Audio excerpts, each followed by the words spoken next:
ಈ ಸಮಾರಂಭದಲ್ಲಿ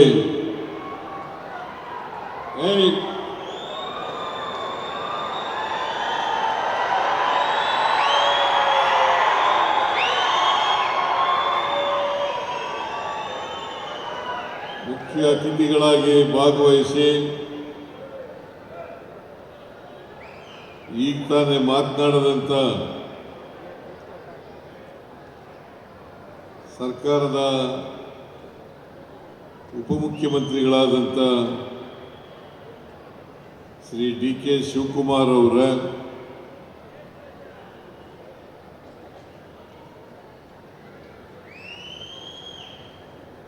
ಲೋಕೋಪಯೋಗಿ ಸಚಿವರಾದಂಥ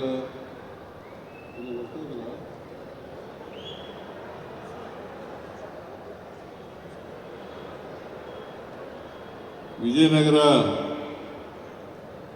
ಜಿಲ್ಲಾ ಉಸ್ತುವಾರಿ ಸಚಿವರು ವಸತಿ ಸಚಿವರು ಆದಂಥ ಶ್ರೀ ಜಮೀರ್ ಅಹಮದ್ ಖಾನ್ ಅವರ,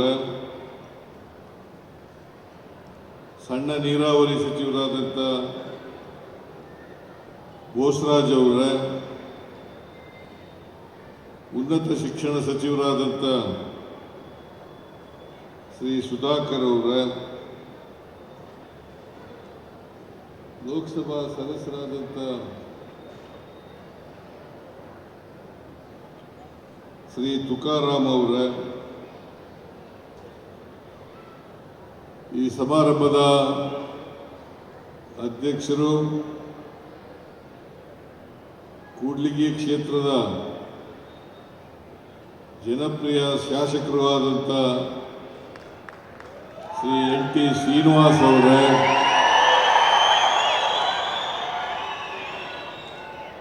ಶಾಸಕರುಗಳಾದಂಥ ಎನ್.ವೈ. ಗೋಪಾಲಕೃಷ್ಣ ಅವರ,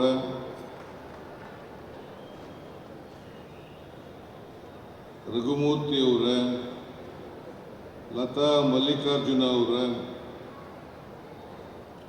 ದೇವೇಂದ್ರಪ್ಪ ಅವರ, ಬಸವಂತಪ್ಪ ಅವರ,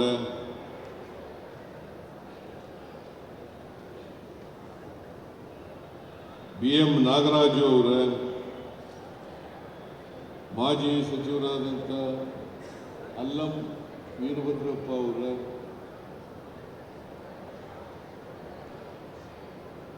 ಮಾಜಿ ಸಚಿವರಾದಂಥ ಎಚ್. ಆಂಜನೇಯ ಅವರ, ಮಾಜಿ ಸಚಿವರಾದಂಥ ಎನ್.ಬಿ. ನಬಿ ಸಾಬ್ ಅವರ, ಮೆಹರೋಜ್ ಖಾನ್ ರಾಜ್ಯ ಗ್ಯಾರಂಟಿ ಯೋಜನೆಗಳ ಅನುಷ್ಠಾನ ಸಮಿತಿ ಉಪಾಧ್ಯಕ್ಷರು ಮೆಹರೋಜ್ ಖಾನ್ ಅವರ,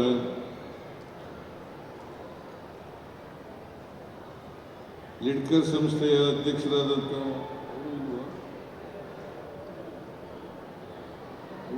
ನಾಗರಾಜ್ ಅವರ, ಜಿಲ್ಲಾ ಗ್ಯಾರಂಟಿ ಯೋಜನೆಗಳ ಅನುಷ್ಠಾನ ಸಮಿತಿಯ ಅಧ್ಯಕ್ಷರಾದಂಥ ಶಿವಮೂರ್ತಿ ಅವರ, ಜಿಲ್ಲಾ ಕಾಂಗ್ರೆಸ್ ಅಧ್ಯಕ್ಷರಾದಂಥ ಶಿವ ಯೋಗಿ ಅವರ, ವೇದಿಕೆ ಮೇಲಿರ್ತಕ್ಕಂಥ ಎಲ್ಲ ಆಹ್ವಾನಿತ ಗಣ್ಯರೇ, ಪಕ್ಷದ ಮುಖಂಡರುಗಳೇ, ಇಲ್ಲಿ ಇಷ್ಟೊಂದು ದೊಡ್ಡ ಸಂಖ್ಯೆಯಲ್ಲಿ ಸೇರಿರ್ತಕ್ಕಂಥ ಆತ್ಮೀಯ ಬಂಧುಗಳೇ, ತಾಯಂದಿರೇ, ಯುವಕ ಮಿತ್ರರೇ, ಮಾಧ್ಯಮದ ಸ್ನೇಹಿತರೆ, ಇವತ್ತು ಕೂಡ್ಲಿಗಿ ತಾಲೂಕಿನಲ್ಲಿ ಅಭಿವೃದ್ಧಿಯ ಪರ್ವ ನಡೆದಿದೆ. ಈ ಅಭಿವೃದ್ಧಿಯ ಪರ್ವ ನಡೀಬೇಕಾದ್ರೆ ಇದಕ್ಕೆ ಬಹಳ ಮುಖ್ಯವಾಗಿ ಕಾರಣಕರ್ತರು ಎನ್.ಟಿ. ಶ್ರೀನಿವಾಸ್ ಶಾಸಕರು.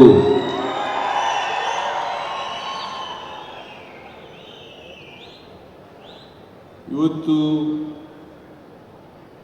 74 ಕೆರೆಗಳನ್ನು ತುಂಬಿಸ್ತಕ್ಕಂಥ ಯೋಜನೆ ಅದರ ವೆಚ್ಚ ಸುಮಾರು 859 ಕೋಟಿ ರೂಪಾಯಿಗಳು. 2 ಪ್ಯಾಕೇಜಿನಲ್ಲಿ ಈ ಯೋಜನೆ ಮುಕ್ತಾಯ ಆಗಿದೆ. ಮೊದಲನೇ ಪ್ಯಾಕೇಜ್ನಲ್ಲಿ ಸುಮಾರು 619 ಕೋಟಿ ರೂಪಾಯಿಗಳು. ಎರಡನೇ ಪ್ಯಾಕೇಜ್ನಲ್ಲಿ ಸುಮಾರು 240 ಕೋಟಿ ರೂಪಾಯಿಗಳು. ಈ ಯೋಜನೆ ಅಲ್ಲದೆ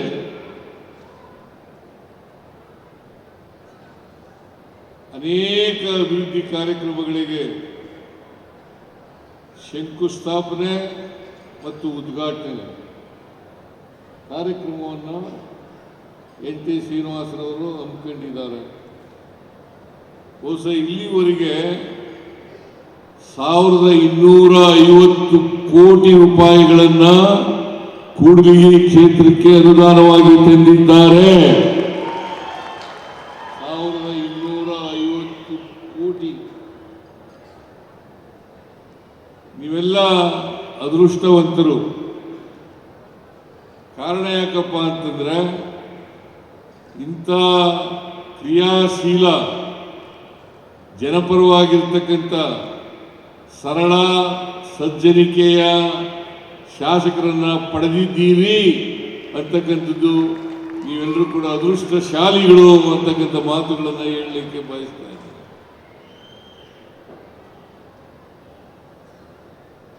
ಶ್ರೀನಿವಾಸರವರ ಅಪ್ರೋಚ್ ಮುಖ್ಯಮಂತ್ರಿಯಾಗಿರಲಿ ಅಥವಾ ಬೇರೆ ಮಂತ್ರಿಗಳಾಗಿರಲಿ, ಅವರ ಅಪ್ರೋಚ್ ಇದೆಯಲ್ಲ, ಆ ಅಪ್ರೋಚ್ನಿಂದಲೇ ಅವರಿಗೆ ಅನುದಾನವನ್ನು ಕೊಟ್ಬಿಡೋಣ ಅಂತ ಅನಿಸ್ಬಿಡ್ತದೆ.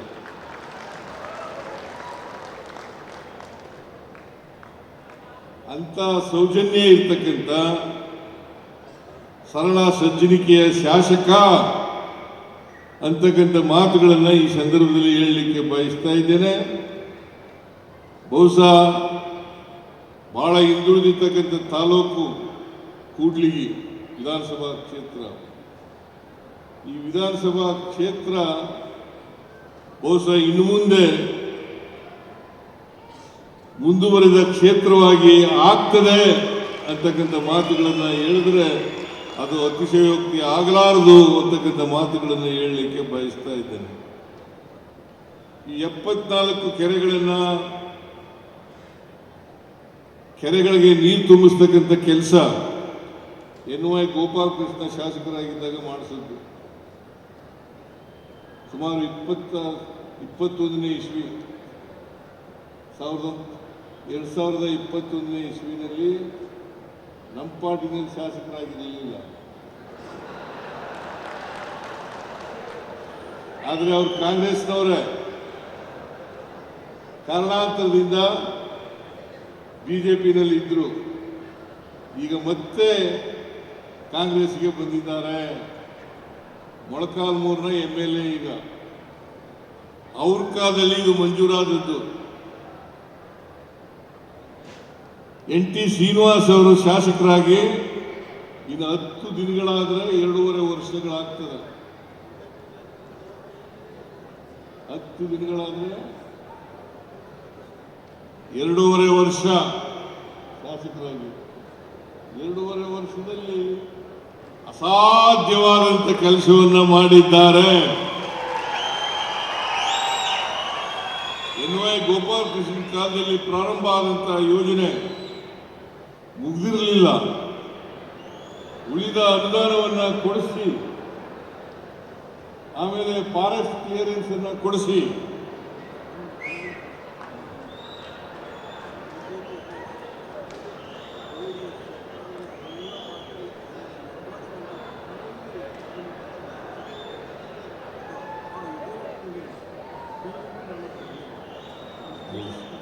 MLA ಅಂತ ಹೇಳಿದ್ದು ಅಷ್ಟೇನೆ. ನೀವು NY ಗೋಪಾಲಕೃಷ್ಣ ಅವರು ಬಿಜೆಪಿ ಶಾಸಕರಾಗಿದ್ರೂ ಕೂಡ ಎಲ್ಲರ ಜೊತೆ ಒಡನಾಟವನ್ನು ಇಟ್ಕೊಂಡಿದ್ರು. ಎಲ್ಲ ಪಕ್ಷದವ್ರ ಜೊತೆ ಒಡನಾಟವನ್ನು ಇಟ್ಕೊಂಡಿದ್ರು. ಅವರು ಮೂಲತಃ ಕಾಂಗ್ರೆಸ್ಸಿಗರು, ಮುಂದೆನೂ ಕೂಡ ಕಾಂಗ್ರೆಸ್ಸಿಗರಾಗಿ ಇರ್ತಾರೆ ಅಂತಕ್ಕಂಥ ಮಾತುಗಳನ್ನು ಹೇಳಲಿಕ್ಕೆ ಬಯಸ್ತಾ ಇದ್ದೇನೆ. 7 ಸಾರಿ MLA ಆಗಿದ್ದಾರೆ.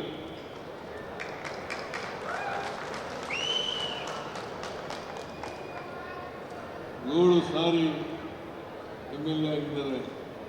ನಮ್ಮ ಪಕ್ಷದಲ್ಲಿ ಹಿರಿಯ ಶಾಸಕರಲ್ಲಿ ಅವರು ಕೂಡ ಒಬ್ಬರು.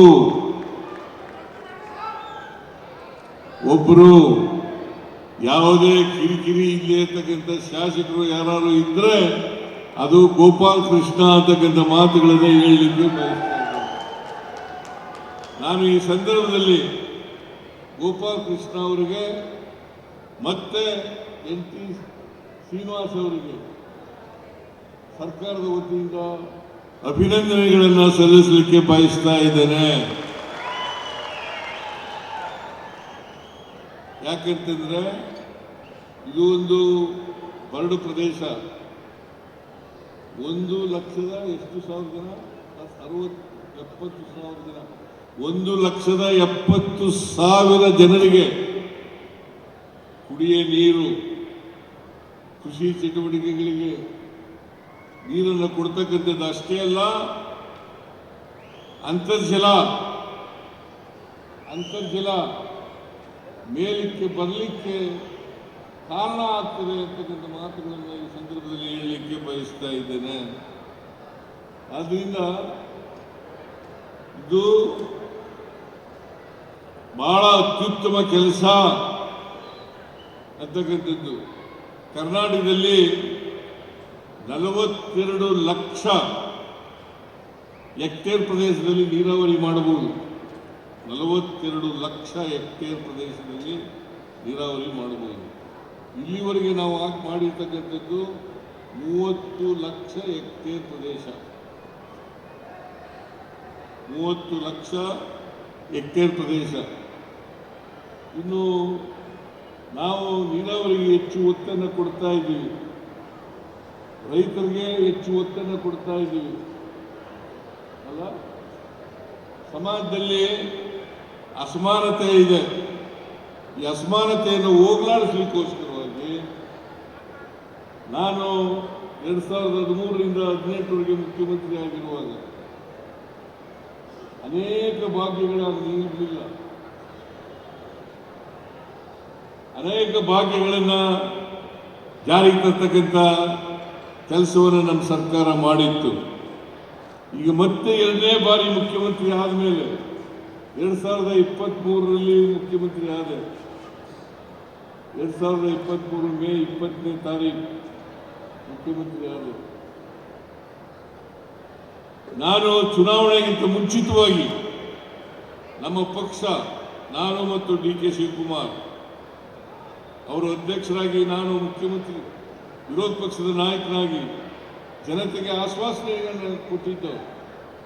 ನಾವು ಅಧಿಕಾರಕ್ಕೆ ಬಂದರೆ 5 ಗ್ಯಾರಂಟಿಗಳ ಜೊತೆಗೆ 513 ಭರವಸೆಗಳನ್ನು ಕೊಟ್ಟಿದ್ದು. 5 ಗ್ಯಾರಂಟಿ ಯೋಜನೆಗಳ ಜೊತೆಗೆ 513 ಒಟ್ಟು 513 ಭರವಸೆಗಳನ್ನು ಕೊಟ್ಟಿದ್ದು. ಈಗ 513 ಭರವಸೆಗಳಲ್ಲಿ 240 ಭರವಸೆಗಳನ್ನು ಈಡೇರಿಸಿದ್ದೇವೆ.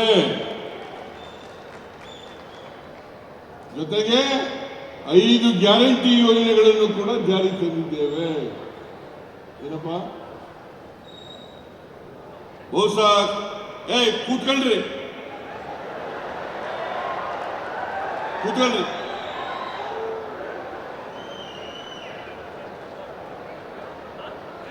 5 ಗ್ಯಾರಂಟಿ ಯೋಜನೆಗಳನ್ನು ಕೂಡ ಜಾರಿಗೆ ಕೊಟ್ಟಿದ್ದೇವೆ. ಕಾರಣ ಯಾಕಪ್ಪ ಅಂತಂದ್ರೆ, ಯಾವುದಾದರೂ ಪಕ್ಷ ಕರ್ನಾಟಕದಲ್ಲಿ ನುಡಿದಂತೆ ನಡೆದಂತ ಪಕ್ಷ ಯಾವುದಾದ್ರು ಇದ್ರೆ ಅದು ಕಾಂಗ್ರೆಸ್ ಪಕ್ಷ ಅಂತಕ್ಕಂಥದ್ದನ್ನ ಅತ್ಯಂತ ಹೆಮ್ಮೆಯಿಂದ ಹೇಳಲಿಕ್ಕೆ ಬಯಸ್ತಾ ಇದ್ದೇನೆ. ಕಾಂಗ್ರೆಸ್ ಸರ್ಕಾರ, ಕಾಂಗ್ರೆಸ್ ಪಕ್ಷ. ನಾವು ಅಧಿಕಾರಕ್ಕೆ ಬಂದದ್ದು 2023 ಮೇ 23 20ನೇ ತಾರೀಕು, ಜೂನ್ 10ನೇ 11ನೇ ತಾರೀಕಿಗೆ ಶಕ್ತಿ ಯೋಜನೆಯನ್ನ ಜಾರಿ ಮಾಡೋದು. ಶಕ್ತಿ ಯೋಜನೆಯನ್ನ ಜಾರಿ ಮಾಡೋದು. ಈಗಾಗಲೇ ಸುಮಾರು 580 ಕೋಟಿ ಮಹಿಳೆಯರು ಉಚಿತವಾಗಿ ಬಸ್ನಲ್ಲಿ, ಸರ್ಕಾರಿ ಬಸ್ನಲ್ಲಿ ಪ್ರಯಾಣ ಮಾಡಿದ್ದಾರೆ. 580 ಕೋಟಿ. ಜೊತೆಗೆ ಅನ್ನಭಾಗ್ಯ ಕಾರ್ಯಕ್ರಮ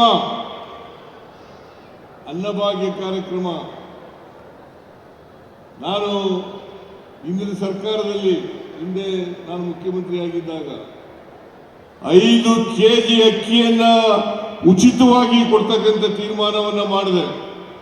ಯಾಕಂತಂದ್ರೆ ಬಡವರು ಯಾರು ಕೂಡ ಹಸಿದು ಮಲಗಬಾರದು. ಕರ್ನಾಟಕ ಹಸಿವು ಮುಕ್ತ ರಾಜ್ಯ ಆಗಬೇಕು ಅಂತೇಳಿ 5 ಕೆಜಿ ಅಕ್ಕಿಯನ್ನು ಕೊಟ್ಟು, ನನಗೆ ಈ ಸಾರಿ ಬಂದು ಹೇಳಿದ್ರು 5 ಕೆಜಿ ಸಾಲಲ್ಲ, ನೀವು 10 ಕೆಜಿ ಮಾಡಬೇಕು ಅಂತ ಹೇಳಿದ್ರು. ನಮ್ಮ ಪಕ್ಷ ಪ್ರಣಾಳಿಕೆಯಲ್ಲಿ ಘೋಷಣೆ ಮಾಡಿ 5 ಕೆಜಿ ಅಕ್ಕಿ, 5 ಕೆಜಿಗೆ ತಗತಕ್ಕಂಥ ಹಣ ಕೊಡ್ತಕ್ಕಂಥ ಕೆಲಸವನ್ನ ನಮ್ಮ ಸರ್ಕಾರ ಮಾಡಿತು. ಹೌದಲ್ಲ?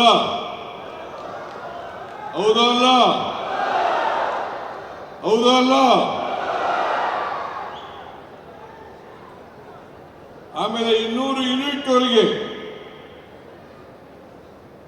ಯೂನಿಟ್ವರೆಗೆ ಉಚಿತವಾಗಿ ಕರೆಂಟ್ ಕೊಡ್ತಕ್ಕಂಥ ಹಿಂದೆ ಯಾವ ಸರ್ಕಾರನೂ ಕೂಡ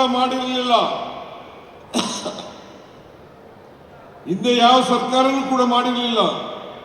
200 ಯೂನಿಟ್ವರೆಗೆ ಫ್ರೀ ಕರೆಂಟ್.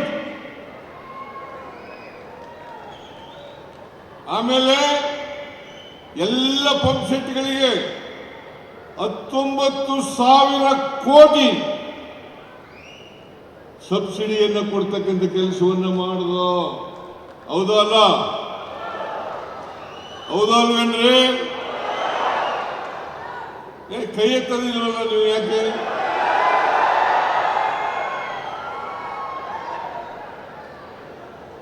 ನೀವೆಲ್ಲ ಸುಮ್ಮನೆ ಕೂತಿದ್ದೀರಿ.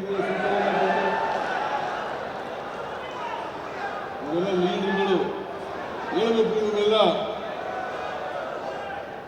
1 ಕೋಟಿ 26 ಲಕ್ಷ ಕುಟುಂಬಗಳಿಗೆ ಫ್ರೀ ಕರೆಂಟ್. 200 ಯೂನಿಟ್ವರೆಗೆ ಫ್ರೀ ಕರೆಂಟ್. ಗೃಹಲಕ್ಷ್ಮಿ ಯೋಜನೆಯಲ್ಲಿ 1,24 ಲಕ್ಷ ಕುಟುಂಬದ ಯಜಮಾನಿಯರಿಗೆ 2,000 ರೂಪಾಯಿ.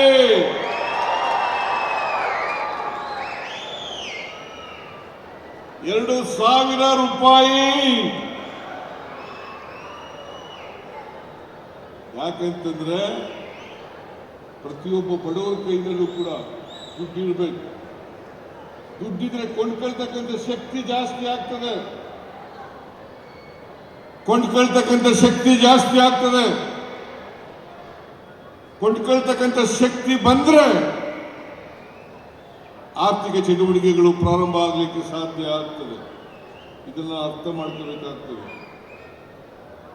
ಜೊತೆಗೆ ಯುವ ನಿಧಿ ಕಾರ್ಯಕ್ರಮ ಜಾರಿಗೆ ತಂದಿದ್ದೀವಿ. ಯಾವುದಾದ್ರೂ ಬಿಟ್ಟೋಗಿದೆಯಾ? ಯಾರ್ರಿ? ಉಪಾಧ್ಯಕ್ಷರು ಮೆಹರೂಜ್ ಖಾನ್ ಇವತ್ತಿನವರೆಗೆ 1 ಲಕ್ಷ ಕೋಟಿ ರೂಪಾಯಿಗಳನ್ನು ಖರ್ಚು ಮಾಡಿದ್ದೀವಿ ಗ್ಯಾರಂಟಿ ಯೋಜನೆಗಳಿಗೆ. ಎಷ್ಟು? ಆಂಜನೇಯ ಹೇಳಬೇಕು ನೀನು.